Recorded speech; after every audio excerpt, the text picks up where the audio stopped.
4-year-old boy was diagnosed with a rare cancer after chickenpox symptoms failed to clear up, and his parents are raising £250,000 for treatment in New York. Callum Ray had chickenpox in January, and when symptoms persisted, his GP said it was a post-viral infection linked to shingles. But the symptoms got worse, and the family, from Troon, South Ayrshire, were devastated to be told it was stage M high-risk neuroblastoma, an aggressive cancer with a high chance of recurring. Callum has had 5 cycles of chemo since he was diagnosed on March 1, and in that time has learned to ride a bike. His parents, Victoria MacDonald, 33, and Andrew Ray, 35, began fundraising to get him on a vaccine trial at Memorial Sloan Kettering Cancer Center in New York. The vaccine hopes to train the immune system to identify and destroy neuroblastoma cells and costs £250,000 as it involves 7 trips to NYC in a year. Generous donors raised more than £22,000 in just 2 days. Callum will need surgery to remove a tumor in his adrenal gland, close to the spinal cord, before he can go to America. Mum of 2 Victoria said, "It's so sad, it's just a total shock. He got unwell at the start of January with chickenpox, but it just didn't go away. The symptoms were like a condition linked to shingles. He was still lethargic and had leg pain and complained his body was sore, complete loss of appetite, everything fitted in. After about a month he had really high temperature fluctuations and night sweats. We thought it was post-herpetic neuralgia, a side effect most common with shingles, but when other ones started coming on we thought it was something else. The GP sent us to hospital as it wasn't going away, and they did an MRI.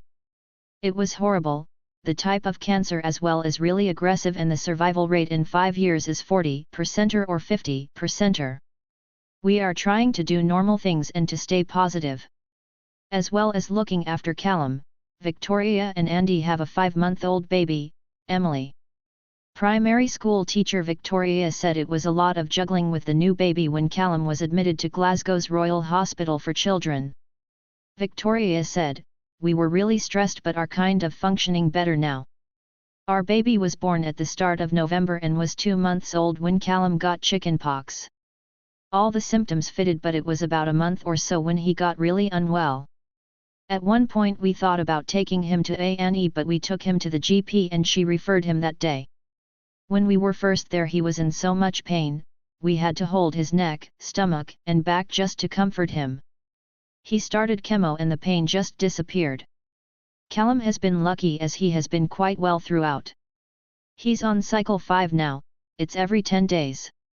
He needs surgery to remove the tumor which is above the kidney, in the adrenal gland. It is leftover cells from when he was in the womb. This cancer is most common in under 5s. Because it's so aggressive, by the time they show symptoms it has already spread. It responds really well to treatment, but scientists can't work out why it comes back. Only 100 kids a year in the UK get it. I think they don't understand it yet. We are almost glad he got chickenpox as it helped to bring it to attention. Callum has been so brave and resilient, that gives us hope and strength. He wants to play and he learned to ride a bike through all this. We have to be strong for him and keep things as normal as possible. We have to be happy and to be positive, and hope he will be one of the lucky ones." The family have not yet applied for the vaccine trial as Callum's NHS treatment needs to finish first. Victoria said, "We are keen to do anything we can to get the vaccine. He has to be disease-free first. It is in trial stages, but it is another thing to try and give him the best chance. If we didn't try it would just eat us alive." We haven't even contacted them yet but have raised nearly £23,000 in 2 days. It's the power of social media.